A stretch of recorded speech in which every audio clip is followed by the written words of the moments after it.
Week 13, day 5.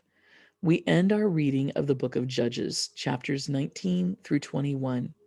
They are probably some of the saddest chapters in the entire Bible. Here is a people who had come into the promised land, had been given everything that God had promised way back to their ancestor Abraham.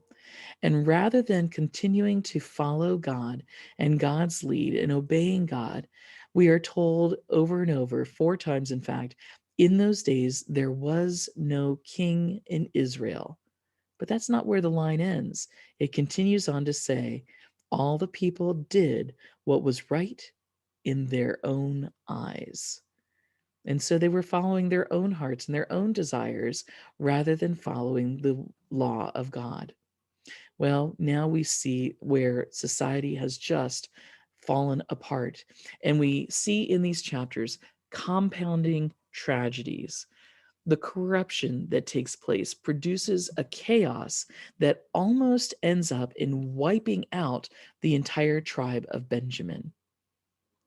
The other thing that you may realize if you go back and look at Judges from beginning to end is the state of women.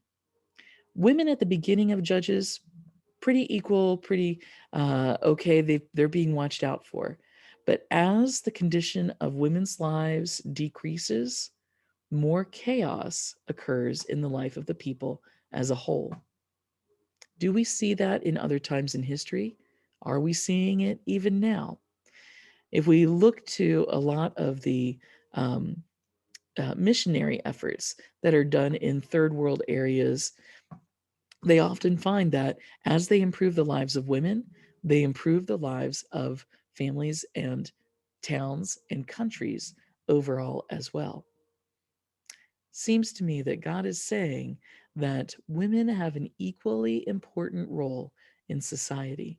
And so we can't discount a woman for anything because God, as we've seen, can call and use a woman just as much as any man.